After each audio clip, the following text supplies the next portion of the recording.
আসসালামু আলাইকুম ওয়া রাহমাতুল্লাহি ওয়া বারাকাতুহু।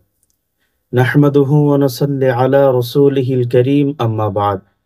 আউযু বিল্লাহি মিনাশ শাইতানির রাজীম। বিসমিল্লাহির রহমানির রহিম। ইকতারাবাতিস সাআতু ওয়া ইনশাক্কাল কমার। কাছে এবং দূরে, দেশ ও প্রবাস থেকে যারা আজকে আমাদের এই ভিডিও প্রোগ্রামটি দেখতেছেন, সকলকে জানাই আন্তরিক মোবারকবাদ, প্রীতি, ভালোবাসা ও শুভেচ্ছা। সম্মানিত দর্শক ও শ্রোতা, আজকে আমি আপনাদের সম্মুখে আলোচনা করব সূরা কমারের ১ নং আয়াত থেকে। আল্লাহ রাব্বুল আলামিন সূরা কমারের ১ নং আয়াতে বলেন, বিসমিল্লাহির রহমানির রহিম, ইকতারাবাতিস সাআতু ওয়া ইনশাক্কাল কমার।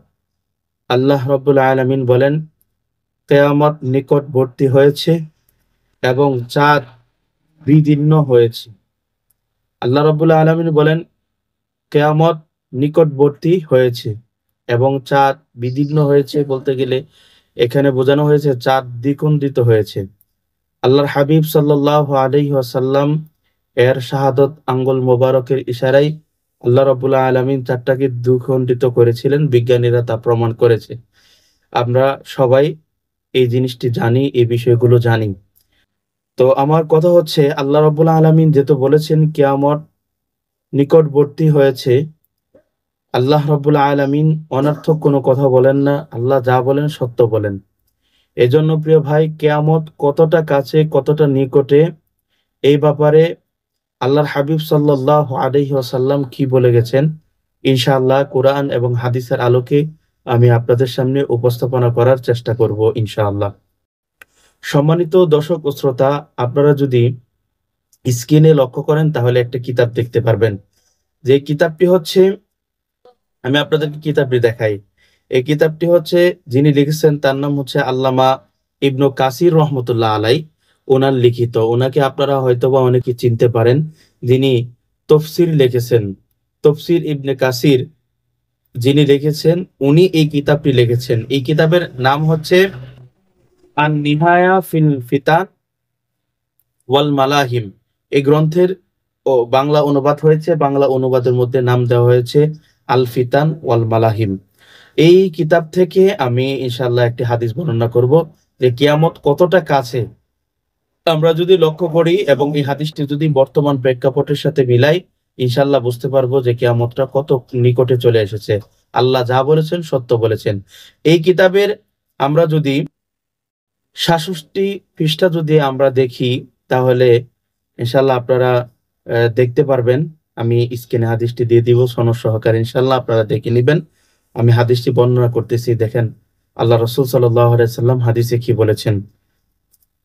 আন আনাস ইবনে মালিক রাদিয়াল্লাহু তাআলা আনহু ক্বালা আলা উহাদ্দিসুকুম হাদিসান সামি'তুহু মিন রাসূলিল্লাহি সাল্লাল্লাহু আলাইহি ওয়াসাল্লাম লা ইউহাদ্দিসুকুম বিহি আহাদুন বা'দি সামি'তুহু মিনহু ইন্না মিন আশরাতিস সাআতি আন ইউরফা'আল ইলমু ওয়া ইয়াযহারুল জাহরু ওয়া ইয়াফশু ওয়াজ জিনা ওয়া ইউশরাবাল খামরু ওয়া ইয়াযহাবার রিজালু ওয়াকান নিসাউ হাত্তা ইয়াকুনা লিল খামসিনা মুরাআতান কাইয়িমাতুন ওয়াহিদ।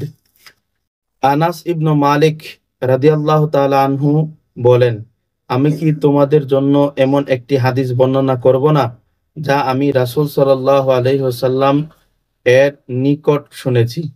আমার পরে সেই হাদিস আর কেউ তোমাদের নিকট বর্ণনা করবে না। আমি তার কাছে শুনেছি যে কিয়ামত কতক আলামত, এই যে এলেম উঠিয়ে নেওয়া হবে, অজ্ঞতার বিস্তার ঘটবে, জেনা ব্যভিচার ছড়িয়ে পড়বে, মদ্যপান করা হবে, পুরুষ অধিক হারে মৃত্যুবরণ করবে, অধিক হারে নারীরা বেঁচে থাকবে, এমনকি 50 জন নারী রক্ষণাবেক্ষণকারী হিসাবে একজন পুরুষ। সম্মানিত দর্শক ও শ্রোতা, আমরা যদি আবারও ওই কোরআনের আয়াতটি লক্ষ্য করি, আল্লাহ রাব্বুল আলামিন বলেছেন কিয়ামত নিকটবর্তী হয়েছে। তাই আল্লাহর কথা যে কতটুকু সত্যি, এই হাদিসটি যদি আমরা খেয়াল করি তাহলে আমরা অবশ্যই বুঝতে পারবো। হাদিসে মুবারকের মধ্যে যে পয়েন্টগুলো তুলে ধরা হয়েছে, এটা হচ্ছে আল্লাহর হাবিব বলেছেন যে সর্বপ্রথম কিয়ামতের আগে এলেম উঠিয়ে নেওয়া হবে, অজ্ঞতার বিস্তার ঘটবে। এলেম কিভাবে উঠিয়ে নেওয়া হবে, আপনারা যদি খেয়াল করে দেখেন বর্তমান প্রেক্ষাপটে মানুষের এলেম কিভাবে আল্লাহ রব্বুল আলামিন উঠিয়ে নেওয়া হচ্ছে। বর্তমান সমাজে যদি 1000 মুফতি সাহেব হয়, তাহলে ইখতিলাফ হয় প্রায় 4000-এর উপরে। মানুষ ইখতিলাফ করে কিন্তু সমাধানের দিকে যায় না। আলেমদের ইখতিলাফ হচ্ছে এটা রহমত, এটা সবাই জানে, আলেমরাও জানে। কিন্তু বর্তমান জামানায় ইখতিলাফ আমাদের জন্য বা আলেমদের জন্য রহমত হিসাবে আর নাই, এটা গজবে পরিণত হয়েছে। রাসূল সাল্লাল্লাহু আলাইহি সাল্লামের জামানায় সাহাবে কেরামগণ যখন ইখতিলাফ করতেন, এর মধ্যে আল্লাহর রহমত নাজিল হতো এবং এটা সমাধানের দিকে যেত। কিন্তু আমাদের সমাজে যত ইখতিলাফ হচ্ছে, ততই দল দলে বিভক্ত হয়ে যাচ্ছে, তর্ক বিতর্কে জড়িয়ে যাচ্ছে আলেম উলামায়ে কেরামগণ। আমরা যদি দেখি আজকে এই বিতর্কের কারণে, মানে ইখতিলাফের কারণে, মুসলমান হওয়ার পরেও এক মুসলমান অপর মুসলমানের সাথে তর্ক বিতর্ক করে বহস করে। কিন্তু রাসূল সাল্লাল্লাহু আলাইহি সাল্লামের সিরাতে আমরা পাই নাই যে রাসূল সাল্লাল্লাহু আলাইহি সাল্লাম মুসলমানের বিরুদ্ধে কোনো বহস করেছেন বা তর্ক বিতর্ক করেছেন। সাহাবায়ে কেরামগণও মুসলমান হওয়ার পর অন্য মুসলমানের বিরুদ্ধে তর্ক বিতর্ক করেন নাই। ইখতিলাফ করেছেন ঠিকই, কিন্তু এটা সমাধান করে নিয়েছেন, কিন্তু বহস করে নাই। কিন্তু আমরা এরকম ভাবে জ্ঞানের বিস্তার হয়েছে, মানে জ্ঞান শূন্য হয়ে গেছে, আমরা ইখতিলাফ করতে করতে আমরা এটা দলে বিভক্ত হয়ে গেছি। আজকে মুসলমান অনেকগুলা দলে বিভক্ত হয়ে গেছে, একমাত্র কারণ যে জ্ঞান না থাকার কারণে, ইখতিলাফ করার কারণে। আর তর্ক বিতর্ক তারাই করে, যাদের জ্ঞান কম তারাই তর্ক বিতর্ক করে। এভাবে আল্লাহ রাব্বুল আলামিন জ্ঞানটাকে উঠায় নিয়েছিলেন। আমরা যদি আরো কিভাবে আল্লাহ রাব্বুল আলামিন জ্ঞান উঠায় নেয়, এটা যদি আমি বলতে চাই, তাহলে একটু খেয়াল করে শুনুন। যে একজন সাধারণ মানুষকে যদি জিজ্ঞাসা করা হয়, অনেক মুসলমান আছে যাদেরকে জিজ্ঞাসা করা হয় যে তোমার ইসলাম, তুমি তো মুসলমান, ইসলামের শেষ নবীকে বা তোমার নবীকে, অনেকেই বলতে পারে না যে শেষ নবীকে, তার নবীকে বলতে পারে না। কতটুকু জ্ঞান শূন্য হলে, কতটুকু জ্ঞান শূন্য হলে সে শেষ নবী হুজুরে পাক সাল্লাল্লাহু আলাইহি ওয়াসাল্লামের নাম মুবারকও সে বলতে পারে না। আপনারা একটু চিন্তা করে দেখবেন, অনেক আলেম আছে যারা কোরআন হাদিসের কথা বলে। আমরা যদি তাদেরকে জিজ্ঞাসা করি যে হুজুর বলেন, নামাজ ভঙ্গের কারণ আছে, ওযু ভঙ্গের কারণ আছে, ঈমান ভঙ্গের কারণ কি, অনেক হুজুরাই বলতে পারেন না যে ঈমান ভঙ্গের কারণ কয়টি ও কি কি, অনেক হুজুরাই বলতে পারে না। যদি আপনি দেখেন একটু খেয়াল করে যে ইমাম আহমদ রাহিমাহুল্লাহ, উনি মাত্র 9 দিনে, মালিকে মুহাত্তা মুখস্থ করে নিয়েছিলেন মাত্র 9 দিনে। এনারা কিভাবে জ্ঞান অর্জন করছে? আজকে অনেক মানুষ জ্ঞান অর্জন করতে চায় না, যে জায়গায় আল্লাহ রাসূল সাল্লাল্লাহু আলাইহি ওয়াসাল্লাম বলেছেন যে প্রত্যেকটা বান্দা বান্দির জন্য জ্ঞান অর্জন করা ফরজ। এই ফরজ বিধান আমরা বাদ দিয়ে দিয়েছি। আমরা শুধু বাপ দাদার পূজারি করি, বাপ দাদা কি করে গেছে, কি বলে গেছে সেটাই শুনি। কিন্তু কোরআন হাদিসে কি আছে এটা আমরা শুনি না, শুনতে চাইও না, গবেষণাও করি না, এলেম অর্জনও করি না, শিখতেও চায় না। এরপরে দেখেন যে আজকে সমাজে জ্ঞানী ব্যক্তিরা পিছনে পড়ে রয়েছে, অজ্ঞতার বিস্তার ঘটেছে। আজকে জ্ঞানের চেয়ারে, মানে যোগ্যতার চেয়ারে অযোগ্য লোকেরা বসে আছে। ওয়াজ মাহফিলের ময়দানে দেখেন আলেম উলামায়ে কেরামগণকে মানুষ দাওয়াত দেয় না। দাওয়াত দেয় যাদের কণ্ঠস্বর ভালো, তাদেরকে দাওয়াত দেয়।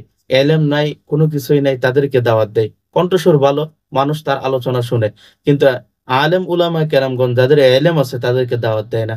এজন্য আল্লাহর হাবিব সাল্লাল্লাহু আলাইহি সাল্লাম এই হাদিসের মধ্যে বলেছেন যে কিয়ামতের পূর্বে এলেম উঠিয়ে নেওয়া হবে এবং অজ্ঞতার বিস্তার ঘটবে।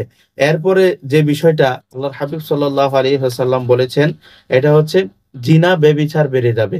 আজকে আপনি যদি মিডিয়া খুলেন, মিডিয়ার মধ্যে দেখতে পারবেন, মিডিয়া খুললেই এরকম জায়গায়, ইমুক জায়গায়, তুমুক জায়গায় দর্শন হচ্ছে, জিনা ব্যভিচার হচ্ছে, পার্কের মধ্যে জিনা ব্যভিচারী হচ্ছে, কলেজ ভার্সিটি ইউনিভার্সিটির মধ্যে জিনা ব্যভিচারী হচ্ছে, রাস্তাঘাটে ব্যভিচারী হচ্ছে, পতিতালয়ে জিনা ব্যভিচার অধিক হারে বেড়ে গেছে। তাইলে বোঝা যায় যে কিয়ামত আমাদের কত নিকটে। এরপর আল্লাহর হাবিব বলেছেন যে মদ্যপান করা হবে। আজকে বাংলাদেশ সহ বিভিন্ন রাষ্ট্রে মদের লাইসেন্স দেওয়া হয়েছে। বিশেষ করে আমরা যদি সৌদির দিকে দেখি, ওই সৌদির বাদশা তো প্রকাশ্যে ওপেন মদ খাওয়ার লাইসেন্স দিয়ে দিয়েছে। এভাবে মদ খাওয়ার অধিক হারে মদ খাওয়া বেড়ে গেছে। আমরা যদি আরো দেখি যে পুরুষ অধিক হারে মৃত্যুবরণ করবে, এটা কিন্তু বাস্তব দেখতেছি। আজকে বাজারে ঘাটে বন্দরে গেলে দেখা যায় শুধু মহিলা আর মহিলা।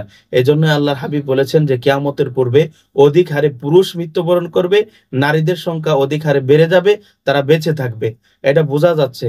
এই সম্পর্কে বুখারী শরীফে বিস্তারিত আলোচনা আছে, অনেক লম্বা আলোচনা আছে ইনশাআল্লাহ। তো আপনারা ওই হাদিসগুলোও দেখতে পারেন। প্রিয় ভাই, এখানে আরেকটি কথা বলা হচ্ছে যে 50 জন নারীকে রক্ষণাবেক্ষণ করার জন্য একজন মাত্র পুরুষ হবে।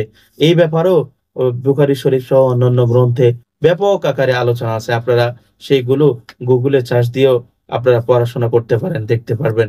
প্রিয় ভাইয়েরা, আল্লাহ রাব্বুল আলামিন যে তো সূরা কামারের 1 নং আয়াতে বলেছেন কিয়ামত নিকটবর্তী হয়ে গেছে আর চাঁদ দ্বিখণ্ডিত হয়েছে, তাইলে আল্লাহ কথা সত্য। আল্লাহ যা বলেন অবশ্যই সত্য বলেন। আল্লাহ অপরজনীয় কথা বলেন, আল্লাহ অযথা কোনো কথা বলেন না। এই জন্য আমরা হাদিস দ্বারা বুঝতে পারি যে কিয়ামত খুবই কাছে। প্রিয় ভাই, আপনারা যদি এই হাদিসটি আহ, শুধু এই কিতাবেই নয়, আপনারা যদি গুগলে সার্চ দেন, তাহলে আপনারা এই হাদিসটি বুখারী শরীফ, যেটা ইসলামী ফাউন্ডেশন থেকে ছাপা হয়েছে, ওই ইসলামী ফাউন্ডেশনের বুখারী শরীফে আপনারা 81 নং হাদিসে আপনারা এই হাদিসটি পেয়ে যাবেন। এই হাদিসটি সহিভাবে বর্ণনা হয়েছে ইনশাআল্লাহ। সম্মানিত দর্শক ও শ্রোতা, ইনশাআল্লাহ আমি আপনাদের সম্মুখে কিয়ামত নিয়ে আমি যতটুকু জানি ইনশাআল্লাহ আপনাদের মধ্যে বর্ণনা করার, উপস্থাপনা করার ইচ্ছা রাখি ইনশাআল্লাহ। ওমা তৌফিক ইল্লা বিল্লাহ। আল্লাহ আমাকে তৌফিক দান করুক। আপনারা সকলেই আমাদের এই আলোচনাটি যদি ভালো লাগে, সকলে লাইক করবেন, শেয়ার করবেন এবং আমাদের এই দ্বীনের দাওয়াত মিডিয়াটি সকলে সাবস্ক্রাইব করবেন। আল্লাহ রাব্বুল আলামিন আমাদের সকলকে ভালো রাখুক, সুস্থ রাখুক। আসসালামু আলাইকুম ওয়া রাহমাতুল্লাহি ওয়া বারাকাতুহু।